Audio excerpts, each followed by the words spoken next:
Strap in. Today's courtroom drama isn't just jaw-dropping, it's a full-blown roller coaster. On the docket, Ashley Cabiro, a mother of 7, facing a state jail felony charge for meth possession while pregnant. But this isn't just a drug case, it's a scathing expose of generational neglect, substance abuse, and the brutal realities of the CPS system. Judge Boyd doesn't hold back, challenging Ashley's every excuse from the loss of custody of all her children to 5 years of unemployment and a shocking admission of daily meth use. And just when you think you've heard it all, Judge Boyd drops a line that will stick with you. You haven't raised any of your children. But that's only one side of today's double feature. Later, we meet Antonio Rios III, whose second chance on deferred adjudication is hanging by a thread. This is courtroom commentary at its most raw, emotional, and eye-opening. Let's get into it.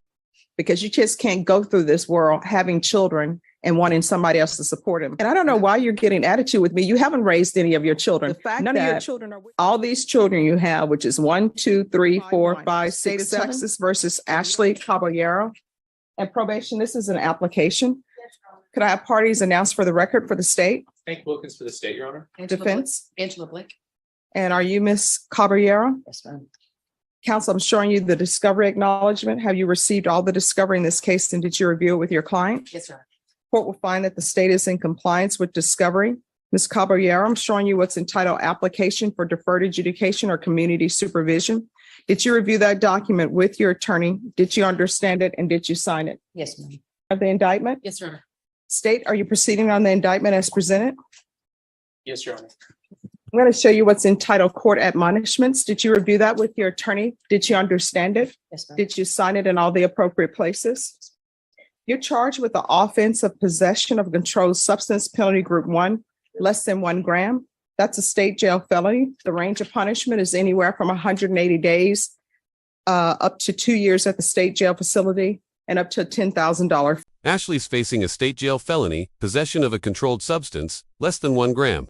That may sound minor, but in Texas, even a small amount of meth can mean serious consequences. The judge immediately sets the tone. This isn't about technicalities, it's about responsibility, and Ashley's track record is already under the microscope. Notice how quickly we shift from legal procedure to personal accountability. This isn't just a courtroom, it's a reckoning. Fine. Did you understand? Yes, ma'am. Sufficient evidence to find you guilty. The court will defer finding of guilt as you've applied for deferred adjudication. Are you proceeding with sentencing? Yes, Your Honor. Anything you wish to say on behalf of your client? We just request the court waive or probate the entire fine. All right. The court will probate the fine. Ms. Caballero, how many children do you have? I have 7. 7. Everyone, please whisper. And what are their ages? I have 18, 17, 16, 11, 10, 9, and a 7. Wait, 11, 10, 9, 9. and 7. All right. And now you have a baby on the way? Yes, ma'am. All right. You're 18, 17, 16, 11, 10, 9, and 7. Where are they? My 3 oldest are with their dad. My 10-year-old and my 9-year-old are adopted by my cousin. My 11-year-old and my 7-year-old are adopted by my brother. So because you're saying adopted, I'm assuming there was a CPS case? Here's where it gets intense. Ashley claims she lost her children due to a housing issue, but Judge Boyd, with deep experience in CPS cases, isn't buying it, and rightfully so. CPS gives parents a full year to get their lives together. If Ashley truly lost all 7 children, including permanent adoption by family, it wasn't because a wall wasn't painted. It's because the state believed those kids were in danger. This is a turning point. The judge isn't just hearing excuses, she's dismantling them. And what happened with the CPS case? I voluntarily signed over my rights. All right. What were they asking you to do that you did not do? I didn't comply with my house service. I needed 1 room to be completed, and it wasn't completed on time. So Child Protective Services does not have you signing away your rights because of place. I was doing everything I was supposed to. It's just, it wasn't, my house wasn't completed to get my kids back on time. So it was either the state took them or they voluntarily signed over my rights. Child Protective Services, that's not the way it works. The way Child Protective Services works. And I will tell you, I think your attorney may have handled Child Protective. You have not? Not more. All right. I've handled plenty of Child Protective Services cases. And what you're telling me, that's not the way it works. You know how it works? They give you a year to get your life together, to try to get your children back. And what ends up happening is you have a babysitter for free for a year. And what they want you to do is not use drugs. Mhm. They want you sober. They want you to have a place for your children. They want you to be able to financially support your children. Now, if your housing is not ready, because they help you get housing. Yes, it was just that's what it was, the placement, my housing. It was just, they said that one of the rooms wasn't completely finished because I had to rebuild my rooms. No, let me just tell you, what you're telling me now is not true. And let me tell you why I say it's not true. Now, that may be a part of it, but that's not the whole reason, because I've just told you, Child Protective Services, if you need housing for your children, guess what? They will help you get housing for your children. If there's a problem with the house where you're staying at, Mhm. where maybe it's not up to code, guess what? Child Protective Services will help you get your house up to code. They do all of that. But if your house is not up to code, if you're moving a man in that you're not supposed to be moving in, and if you're still doing drugs, no, Child Protective Services is not giving your child back. And they will give you a year to get your act together. And if you have your act together within that year, but you still need a little thing, like, for example, you're telling me you need your housing, they will extend it. So the fact that all these children you have, which is 1, 2, 3, 4, 5, 6, 7, and you don't have any of them in your custody and all of them were adopted out, that tells me. Judge Boyd calls it out. That's not the whole reason. She methodically breaks down how CPS helps with housing and support, but draws the line when drugs and unstable partners enter the picture. This isn't just legal commentary. It's a reality check for anyone watching.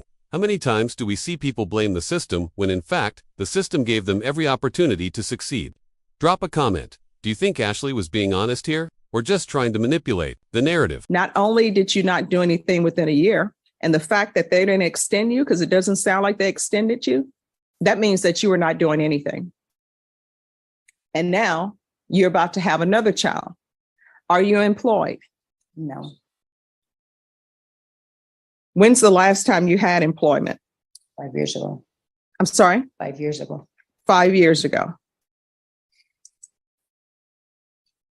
And is the father of this child the same father of your other children? No, ma'am. Who's the father of the 18-year-old? His dad, Christopher. Christopher? So these, So Christopher is the father of 18, 17, and 16-year-old? Who's the father of the 11-year-old? Daniel Delaveris, Who's the father of the 10 and 9-year-old? the same, And the 7-year-old? same. And this child? No, not this one. So how often are you using meth? Well, I was using it often when they took away my kids, but when I signed them over. See, now this is where the dishonesty come in. I asked you, why were your rights taken away from you? And what did you tell me? Housing. And I even told you, I've done CPS cases and they don't just take it away for housing. Now you come back with, I was using when they took my children away and I signed. After I stopped. And there it is. The truth leaks out. Ashley started using meth after her kids were taken. But not so fast. Judge Boyd catches her in the contradiction. Just moments ago, Ashley blamed housing. This is a powerful moment because it reveals how addiction warps perception, distorts memory, and undermines accountability. The court isn't just sentencing her, it's trying to pull her out of denial. And we're witnessing that battle live. I got my kids taken from me. Yeah. That's when I So, started using meth. How many times were you using meth? After they took my kids, I was using it an everyday thing. All right. And how many times were you using it before CPS even got involved in I your life? wasn't using nothing Oh, so why did CPS get involved in your life? because my daughter had an accident. Which daughter? My youngest, my 7-year-old. What accident did she have? She fell from the second floor balcony to down the second floor balcony under the father's watch. Okay. So let me explain something to you. Children cannot support themselves. And it appears to the court that you're just having children and allowing somebody else to support them. For example, if I were to have a child, I can't say, oh, cute baby, and then put them at Travis Park and say, good luck to you. And that's what you've been doing with all of your children. You haven't raised a single one of them and you haven't been working. So let me just tell you, I'm gonna help you with that. And I don't know why you're getting attitude with me. You haven't raised any of your children. None of your children are with you. You have an 18-year-old, 17. Here's the thing. You have an 18-year-old, 17-year-old, 16-year-old, 11-year-old, 10-year-old, 9-year-old, 7-year-old, and none of them are with you. You're not raising them. You haven't been working. You just told me in 5 years. You haven't been financially supporting any of them. Now you have a baby on the way. But I'm going to help you with that. deferred adjudication for years. But this isn't just probation. Ashley must complete a TAP evaluation, get a job, avoid minors, and prove she can live responsibly. No more hiding, no more blaming. She's being forced to parent herself. Before parenting anyone else, the kicker? Parenting classes and community service, a clear message that if she wants to raise a child, she better learn how. Think that's harsh or fair? Sound off in the comments. So I'm going to sentence her to 4 years deferred adjudication. There's going to be a TAP evaluation in custody. And she's to follow all recommendations of TAP. Other than this felony case, does she have any other felonies Not on her, well, pending, Your Honor, or in her record. on her record? I believe she has one other felony. For what? I'm not, Unauthorized use of a vehicle. okay, I know it's a state jail felony, Your Honor. She says unauthorized use. All right, she's going to do a TAP evaluation in custody. All the recommendations will be followed. If TAP says that she's not to do inpatient treatment before she's released, we're going to come back to court and find out what treatment program she needs to be in with whatever treatment court that's available. You're going to get employment. Proof of it. And I understand if it ends up being a difficult pregnancy, which I hope it will not be, It already is. then we will do something about the employment. I know my mom worked until 9 months. I know she's explained to me she's already a high risk. All right. There's going to be proof of employment within 45 days of release. And if she can't work, then she'll need to find she need to have a doctor's excuse. There's to be no employment as a Let's break down these probation conditions. No contact with minors, no home health work, random drug tests. This isn't punishment, it's protection. The court is drawing a line in the sand. Until Ashley proves she's safe, she won't be near vulnerable people. It's an emotional moment, but a necessary one. These aren't just rules, they're lifelines for a child who hasn't even been born yet. home health care provider or with minors. Once she's released, I'm going to want random field visits. 1 time per month until further notice. We're going to do the UA hotline until further notice.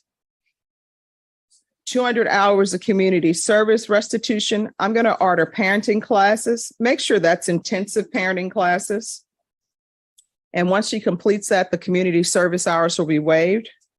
There's to be no unsupervised contact with minors. She is not allowed to reside in any home with minors.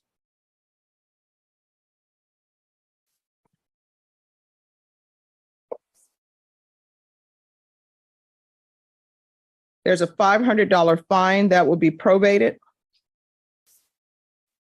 Regular reporting by Zoom or in person. How far did you go in school? I went up to the 10th grade Why didn't you graduate? because I was going down the route path. Okay. And do a gang evaluation on her, please. Probation, is there anything else she needs? Anything else you need from the court? Judge Boyd doesn't sugarcoat it. You just can't go through life having children and expecting others to support them. This is a masterclass in tough love. The courtroom isn't a therapy room, but Boyd manages to deliver both justice and a wake-up call. It's a rare balance of empathy and authority. And in the end, she offers Ashley help, not jail. But with one condition, she has to change. Will she? All right, because this is a plea bargain agreement, because I followed your plea bargain agreement, and because you waive your right to appeal, you do not have the court's permission to appeal. Do you understand? All right. And did you review the trial court certification of defendant's rights to appeal with your attorney, and did you understand it? Yes, ma'am. All right, we can go off the record. Here's the thing. I know you probably say Stephanie Boyd is being hard on me, but somebody needs to be hard on you, because you just can't go through this world having children and wanting somebody else to support them. And that's what's been happening. You can't go through this world and not have employment. The only people who are allowed to not really have employment are eccentric, wealthy people, because they already have the money, but you're going to have to get a job. You can't be finding yourself now. You know the reason why you don't have time to find yourself? Because you have all these children. and you continue to have more children. So it's going to have to stop. You understand? Yeah. 6495, State of Texas versus Antonio Rios III. Can I have parties announced for the record for the state? Daniel Escobar with the state of Texas. Defense. Michael J. Sawyer for the defendant, Your Honor. And are you Antonio Rios III? Yes, Your Honor. Showing you what's entitled motion to enter adjudication of guilt and revoke community supervision, and states motion to supplement pending motion to enter adjudication of guilt and revoke community supervision. Did you review those documents with your attorney? Did you understand them? Yes, Your Honor. Are you the same Antonio Rios III who was placed on deferred adjudication in 2022 CR 64? Now, we switch to Antonio Rios III, another case, but the same theme, deferred adjudication hanging by a thread. Antonio failed to report to probation in December. That may seem small, but it's a violation of the court's trust in Texas that alone can lead to revocation in prison. But Antonio pleads true, accepting responsibility, and that's the first sign of hope. 95 for the offense of possession of a controlled substance. Penalty group 1, 4 grams to 200 grams on September 20th, 2022 for a term of 6 years. Is that you? Yes, Your Honor. All right, state. Violated condition number 4 in Bexar County, Texas. The defendant, Antonio Rios III, then and there failed to report to the supervision officer as directed for the month of December 2022 in violation of condition number 4. How do you plead to that? True or not true? True, Your Honor. Your Honor, state waives all the violations. Any objection? None, Your Honor. Did you understand by pleading true to violation of condition number 4, the court could find it true, grant the motion, find you guilty, sentence you up to 20 years in prison and up to a $10,000 fine? Yes, Your Honor. Knowing that, do you still wish to plead true to violation of condition number 4? Yes, Your Honor. Court will find violation of condition number 4 true. Is there a proposed agreement? Yes, Your Honor. It's SATIC followed by aftercare. Is that the agreement? It is, Your Honor. All right, can you raise your right hand for me, please? Do you solemnly swear or affirm the testimony you give will be the truth, the nothing but the truth, so help you God? Yes, Your Honor. All right, if you can lower your hand, make sure you speak up, state your name for the record. Antonio Rios III. All right. So why do you feel you need to go to SATA? Well, I really had a pretty hard time, trying to make it out here in the free world, and lost my home, and job was going pretty slow, and just didn't have a car or anything to work with, so I couldn't really put myself out there. SATA is not for people who've lost their homes. So we're back to, why do you feel that you need SATA? I guess No, not I guess. for me to help me with the problem that I've had for a while. And what is Antonio wants into the SAF program, a structured treatment option, but Judge Boyd isn't easily swayed. She asks a critical question: is this about recovery or just avoiding prison? When Antonio admits to long-term meth use, the stakes get higher. The courtroom isn't interested in excuses, it's looking for action. Real recovery starts with honesty, and Boyd is forcing him to confront that head-on. that? Having drug problem, And what drug is that? that was methamphetamine. All right.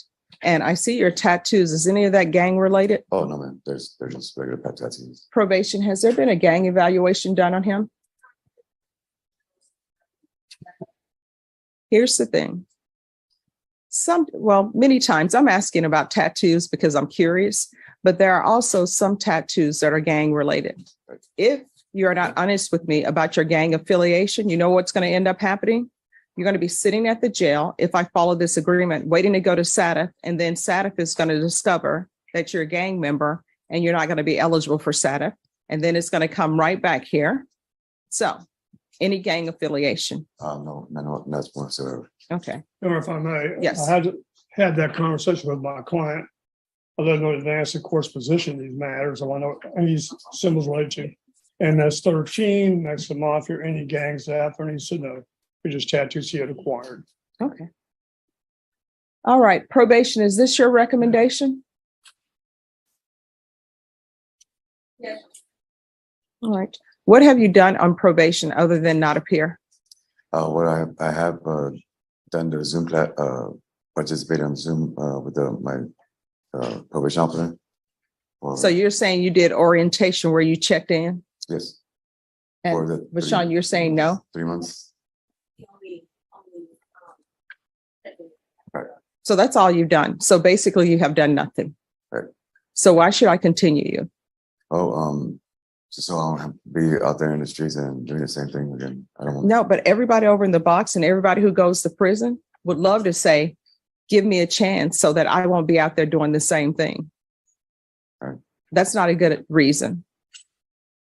It doesn't appear that you've done well on probation.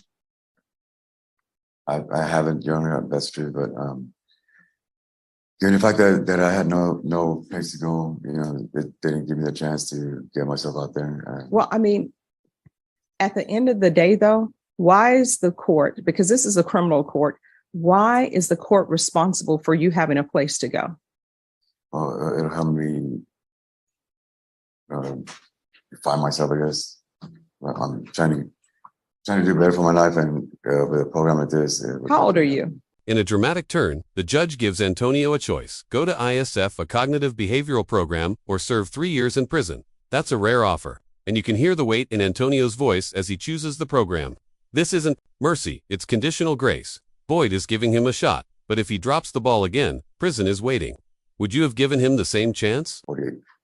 All right, I can say this because I've had family members who were your age and actually older who are saying they're trying to find themselves. You should have already found yourself. Right. You know, that gap year, although I wasn't allowed a gap year, but that gap year is from the time you leave high school before you go to college, so you can supposedly find yourself. You know, in my household, you can find yourself in a room, you can find yourself at a job, but nobody's going to be sitting around this house finding themselves without working or going to school. Do you have children? Yes, I do. They're grown up. And what are their ages? 28 and 29. And did you participate in their upbringing? Yes, I've talked to them at their upbringing. When did you start using drugs? After I was like maybe 28, 29. Okay. Well, let me just tell you. Deputy Laura always says that probation in this court is very hard. And it's hard because, one, I'm trying to give you the tools you need to rehabilitate yourself. But sometimes it's too hard for people and they come right back. Well, So- I have been clean for the past 6 months, 8 months. So I'm going to give you a choice. Some people I cannot give choices. I already know what choice Deputy Laura would choose because she's already told me sometimes which choice she would choose. So here's your choice for today. Okay. One, I think ISF cognitive and substantive would be better for you than SATA. So I could send you there, or either I will revoke you and give you 3 years in the prison. You will do your time.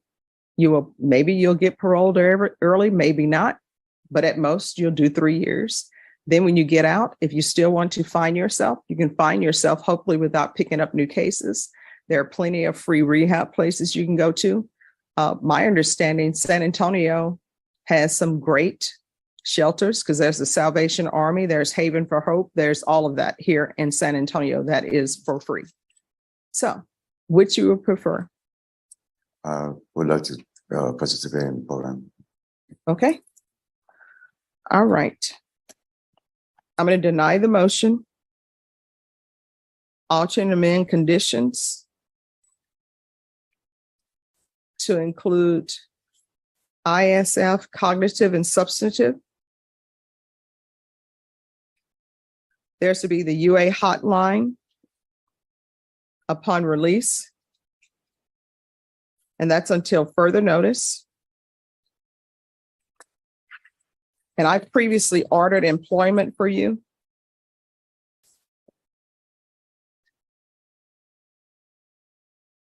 So proof of employment within 45 days of release. There's to be no employment as a home health care provider with minors. There's to be no unsupervised contact with minors. And probation will continue with the previously ordered field visits. And that's 1 time per month.